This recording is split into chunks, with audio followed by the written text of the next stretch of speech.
Good afternoon, everyone, and welcome to the FB4 Daily for Tuesday, the 2nd of July. Few things to get out of the way here first. Most importantly is your sponsor for today. It's Entire Design.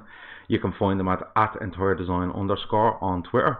You can find them at Entire Design on Instagram, and you can also you can go on to their Twitter and find the link to their website. Jimmy is the guy that runs Entire Design. Absolute top bloke, really is. Brilliant designs. He's given us 2 prizes to give away now that we will give away in the next couple of weeks. But listen, get on, follow him. He does amazing artwork, Liverpool related. He's worked for a couple of Premier League clubs as well. So he's top notch. I have to say, he really is top notch. Second thing, the club was on last night. That's available for download. It's there for download. It's on Spotify. Really good show last night. There was myself, Andy, Ray Dickinson. There was James O'Regan. There was Garbrian. Good chat, about 80 minutes long. It went on for a bit further than we thought, but look, we had a lot to talk about. We were off for a month, and we tried to be unbearable as possible. First things first, let's following on from last night's show on the club, there was a little discussion around left back cover, different things like who we fancy coming in, and there was one link that we seen yesterday, which was what's his name, the guy off Southampton. It's gone completely out of my head, but you know who I'm talking about. Bertrand. Now I have it. I'm with you.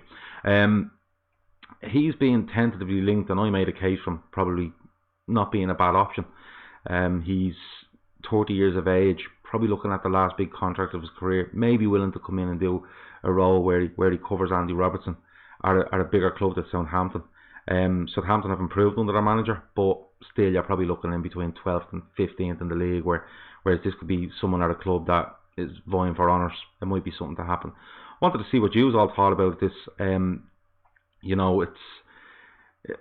left back is a really difficult one to judge what player you bring in, and do you bring in youth. I've made a case before for Ryan Sessegnon. A couple of the lads last night said no, they wouldn't be into Ryan Sessegnon. They feel he's more of an attacking player than a defender. But look, again, it's one of those where,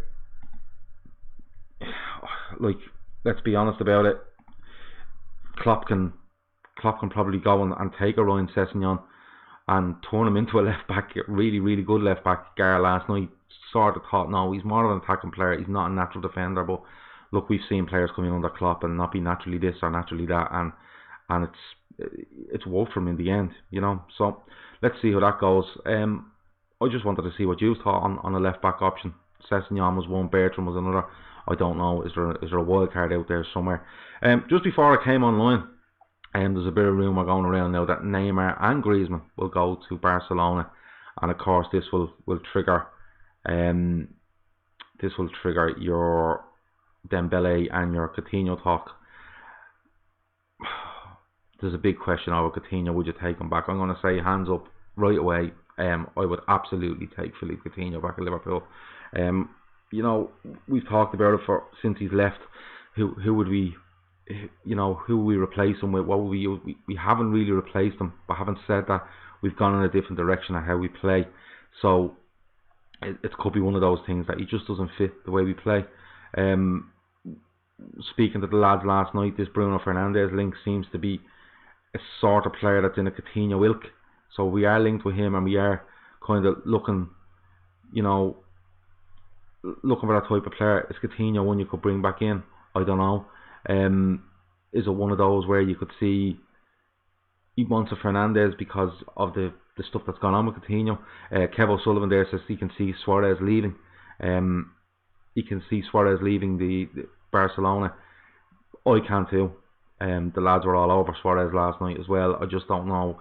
Again, we're settled up front, but Suarez is just, this born winner thing. He really is. He'll do anything. He'll go to any lengths to win. He really would. But for me, if Coutinho's available at the right money, the rumour going around is that Barcelona still owes a big amount of money for Coutinho. If we could get that taken off a price, and it's probably looking around 60 million on top of that. I don't know. There's another comment there. Dembele seems more similar in style to what we have in attack. would fit into the system. Absolutely. My only worry about Dembele will be his attitude. He's caused a fair bit of trouble from what I can make out at Barcelona.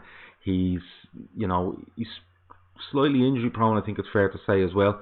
But look, he's a fantastic player. We know, and listen, this isn't just hearsay. We know Klopp is a massive, massive fan of Ousmane Dembele. He looked at him while he was in France, before he went to Borussia Dortmund. He had another little look when he was at Borussia Dortmund, but Barcelona went big, and then went big again for Coutinho. It looks like it could be a case of them two leaving in order to make room for Neymar and Griezmann. Suarez may be the man that stays and the other two go. You don't know. I want to see what you think. Listen, leave Suarez aside for a minute. Let's talk about Philippe Coutinho. Just look, tweet us. Message here. Send in a message. What do we think? What do we think about Philippe Coutinho? Would you take him? Would you not? So look, it's your show. We'll see how many yays or nays come in on that one. There Tino was saying again about Dembele's attitude. A great player, but not a fan of his attitude. Tino, that's the one thing that would hold me back about Dembele. The talk is 100 million euros, which isn't massive money in today's transfer market, But again, you're looking at Tino says screw Coutinho. Okay, there's one no against my one yes, so it's a draw as we go along. Let's have a little look at the market itself. Just talking today of Harry Maguire, a bid of 70 million being torn down by Leicester from Manchester United for Harry Maguire. Supposedly Man City are in this. This to me feels again like a market that it's going to take one big, absolute huge transfer, maybe Neymar, for everything to just kick off and go absolutely berserk. It usually needs one to start releasing the purse strings of every other club where they react and think, whoa, a Barcelona or a PSG or a Man City or a Liverpool are signing big players, and we have to react to this, and we need to react to it quick. To me, it feels like that. The Harry Maguire thing, 70 million is outrageous for him, but it could be one of those that kickstarts the Premier League one. I know is it Ndombele is at Spurs today over its possible £65 million move. That could be one that triggers things. Liverpool seem a bit quiet. They seem quite happy where they are, quite measured, but as well we know Michael Edwards, Jurgen Klopp and everyone else behind the scenes do their business quietly and efficiently. And listen, I don't think Liverpool will be left behind in this transfer window. I really don't. One little thing that came out today and has kind of kicked on since yesterday is Dejan Lovren. Dejan Lovren, he I don't know how he's gone down the pecking order. A couple of lads last night seemed to think that the trust issue with Klopp maybe a thing now. I said it before. He went out in December and took somewhere between 14 and 17 weeks to come back. If I could be corrected on that, but it feels about right at that. But for me, if you're letting Dejan Lovren go, you need to bring somebody in, and it would have to be a big money centre back signing, because you're going to be left with Van Dijk, excellent, unbelievable centre back, excellent injury record, always available, 8, 9 out of 10 most games. Then you've Joe Gomez, who, look, he's had injuries. They aren't niggly injuries. That he's had bad ones. I think he done an ACL or a cruciate. He fractured his leg away at Burnley. He's not injury prone, but it has happened to him, and it takes a long time to recover from these things and get back. And you've Matip, who for 7 months last season was outstanding. His track record before then was quite patchy. But I think you would need someone really dependable to go in there if Lovren leaves, because even with Lovren there, you're still, the three of them can be a bit hit and miss. So the Lovren thing will interest me. The £20 million fee that they're talking about, a little bit low in my opinion. If Harry Maguire is 70, Lovren is no way he's 20. Look, as much as we go on about Lovren and is the pros and cons of him, 20 million is not enough for Dejan Lovren. It's simple as that, not in today's market. But look, let me know what you think. Do you think that we could go and get what centre half we could get? Gabriel last night, talked about Manolas going to Napoli and Koulibaly being still there. Koulibaly is going to be 70 million. It's simple as that. Yossi says that he wouldn't take Coutinho back because of the way he left. Rotten apple. Could be the case, Yossi. But people calling for Suarez to come back. You have to remember Suarez done the exact same over 2 windows. He done it in the summer of 2013, and then in 2014 he got his wish and he went. So if we can, if you can look one way for Suarez, I think you have to look the other way for Coutinho as well. Tino says there, if we can bring in someone of the quality for this similar price and Lovren wants to go, yeah, okay, let him. But Tino, the one thing I would say is swapping like for like. It's a bit of a risk for me. I think you need to go fairly big, and Gar did say Koulibaly. I think that's too big. I don't think he's gettable for the price we'd like to pay. I think there might be a bit of an auction on him, especially if the lit goes for massive money, which looks like it may be Juventus. Question was Chamberlain not the Coutinho? Yeah, Chamberlain for me is Naby Keita. Him and Naby Keita, left side of a tree in midfield, breaking. I think them two will vie for a place in the team next season. Another one says there Koulibaly will be a league winning signing. Yeah, he puts us up a level, but I think the whole squad needs to go up a level, probably 4 or 5% next season. I include the people that are there, and I include the people that come in need to be 5% better than the people they're replacing. Look, there's loads and ifs and buts. One thing I want to touch on as well quickly is Danny Ings. Danny Ings officially left the club yesterday. This deal was long in the making from, was it last summer or January, when he went to Southampton on loan. 18 million up front, 2 million on add-ons. Wish Danny all the best. Look, Danny Ings turned up under Jurgen Klopp. I thought he'd do quite well. He was an industrious player. He had a bit of pace about him. He had an eye for goal. I thought he would work quite well, as a cover in the squad. But look, he had 2 horrendous injuries, and he's done amazing to come back from them. But at the end of the day, I think Danny Ings was just that level below what we needed last season and what we would need now. Probably 2 levels below what we would need now. So, Danny Ings goes to Southampton. I wish him all the best. I hope he stays injury free. I hope he does very well at Southampton. He deserves it. That chap has put in a serious amount of work. Kevin there says he doesn't want Coutinho. Fair enough. I think I'm losing this argument. I think I'm losing it fairly badly. But just finally on Ings, as I said, look, best of luck to the chap. He's done everything he possibly can to get himself back to fitness, both at Liverpool and then subsequently at Southampton. So that move is being done. That's Moreno, Sturridge, and Ings now gone. Kind of big players that have gone. Grujic has gone out on loan to Hertha. Good move for him. Good move for us as well. Alan de Souza has gone to Fluminense until December. That's an on-running thing about work permits. I doubt we'll ever see him in a Liverpool shirt, to be quite honest with you. But look, the best of luck to Danny Ings. What else have we got? Is there anything else around? Camacho was gone as well. I have one in. I'd take Coutinho back in a heartbeat. And then another one says that this lad thinks Phil is what's needed for the title win. It's very hard to pinpoint what's needed for the title win. Defensively, we're excellent. Our goalkeeper just doesn't let the ball in the goal. I think has he conceded a goal at the Copa America? I don't think he has. Our defence is great. Our midfield is well stocked, but it may be a case of looking for one more in there. And attack wise, I think that's where we need it. I think we need one more.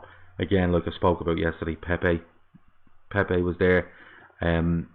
Bruno Fernandes was mentioned. Depay, we were talking about Depay last night. That seems to have gone really, really quiet.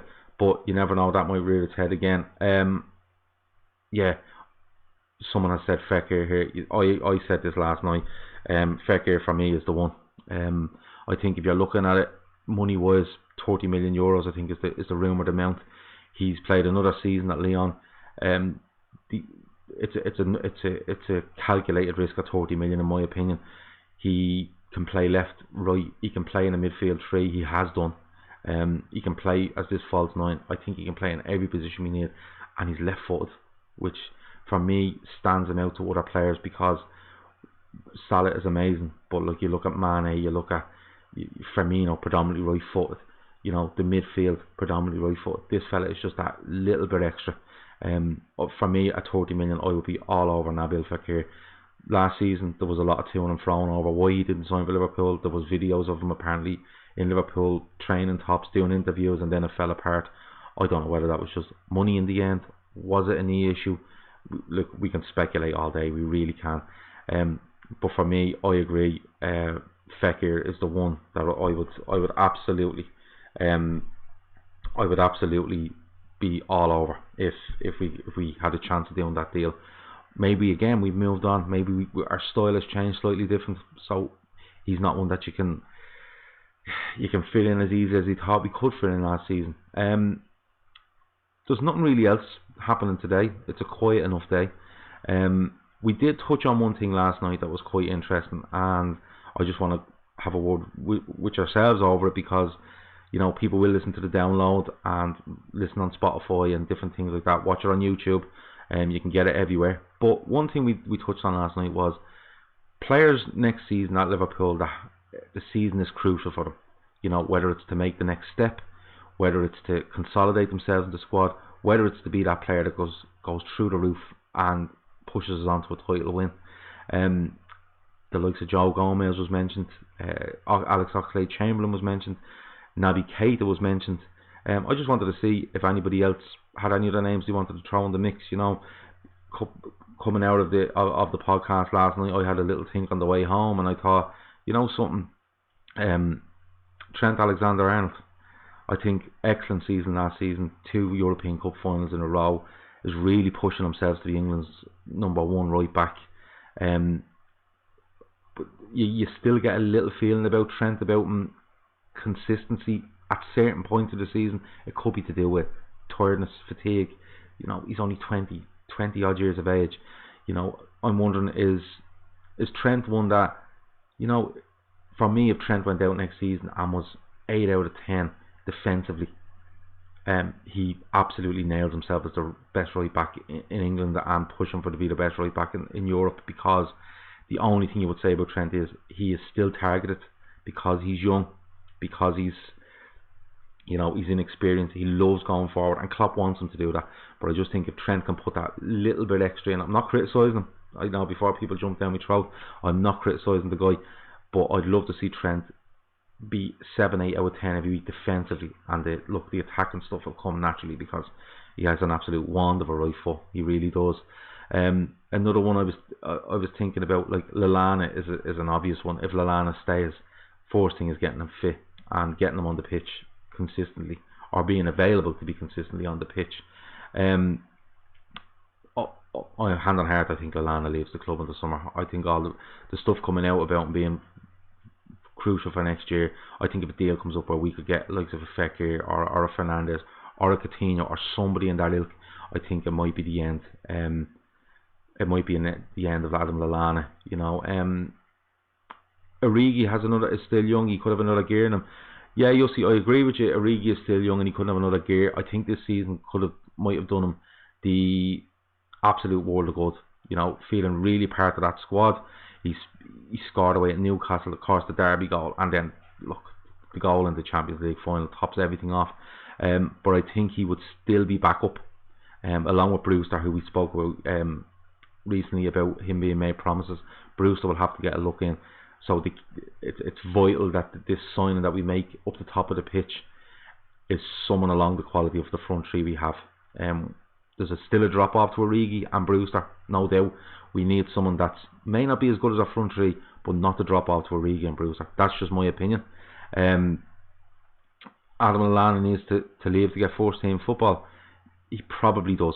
He probably does with the waiting numbers we have in midfield. I've forgotten all about Shaqiri. Shaqiri, I think, will play more than Adam Lallana. If Shaqiri can probably improve his pressing game, I think that's the one thing that's frustrated Klopp at times. You know, someone there says maybe Joe Gomez. For me, Joe Gomez, listen, outstanding for the first 10-15 games of last season. All I want to see from Joe Gomez is if he can keep that level, excellent. But I need to see Joe Gomez get from August to May without having a bad injury that keeps him out for a long period of time, then you can start to look at him consistently next to Van Dijk and know that he can be depended on. This goes back to where chat about centre halves and the possibility that Lovren might go. Madrid probably haven't, but Eriksen will be.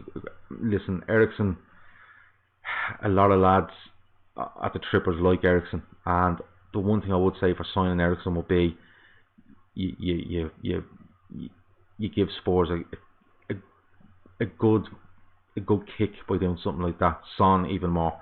Son, for me, Jesus, if you went and done something like that, I think Son is an outrageous footballer, genuinely, and I think him at Spurs is amazing. Him at Liverpool is next level stuff, really is.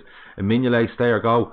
Mignolet, I believe, will go. That's just my opinion. Again, the lads speaking last night were saying I've no problem with being number 2. I do.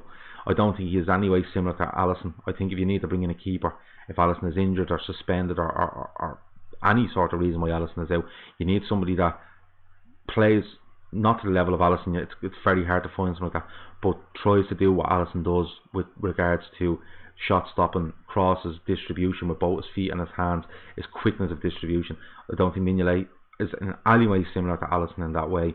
So I think it's one of those where I think if we could, I'm all for bringing a younger goalkeeper through that's looked at Alisson for the last year and will continue to learn off him, than go back to Mignolet, because Mignolet changes the whole scope of how we play football. He really does.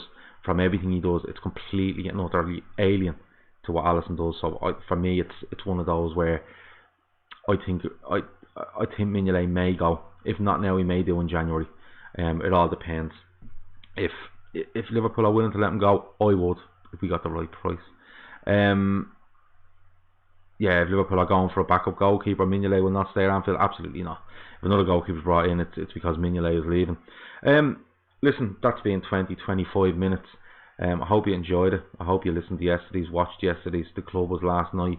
We're going to have these daily. Just come on, throw your comments in there. We're going to try to get a couple of guests on, so it's not only my head you have to look at every day. We try to get a couple of guests on to chat with us. If anyone on the chat is interested in coming on and having a chat with me, absolutely contact me at lfcdaytrippers@gmail.com. Give us an email. We're always open to people coming on and having a talk. There's no airs or graces. Just come on, tell me what you think. I might agree with you, I might not. Doesn't really matter. It's just a chat. It's only football, you know the kind. Last thing, we should promote Kelleher as the number 2. I agree. I think he's been around the squad long enough. He's been to a Champions League final to experience a lot of league games.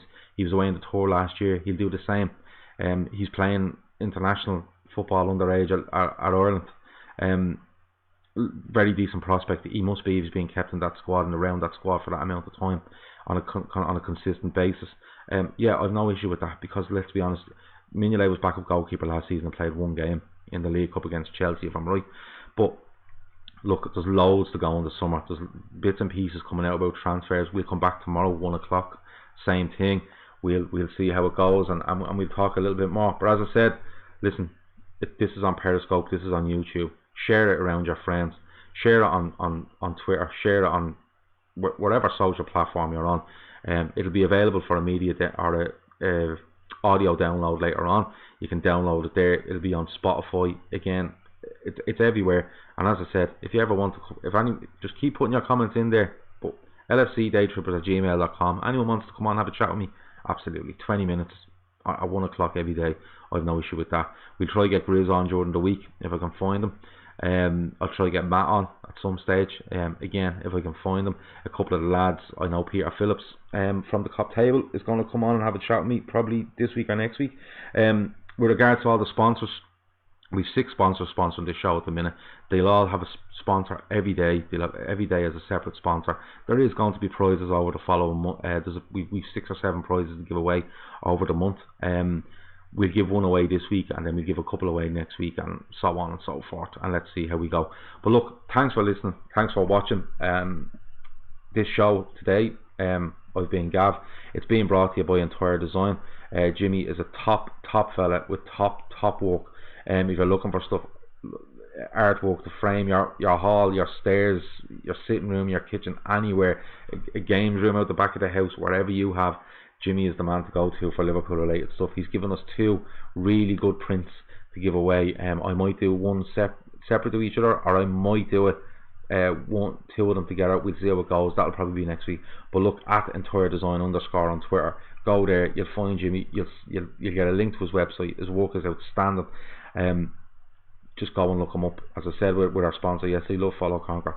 Top sponsors, top quality, Liverpool related gear and memorabilia and prints and artwork and stuff like that. We've more to come during the week from more sponsors, which are really good. But look, that's been the FB4 Daily. Thanks for listening. Over now.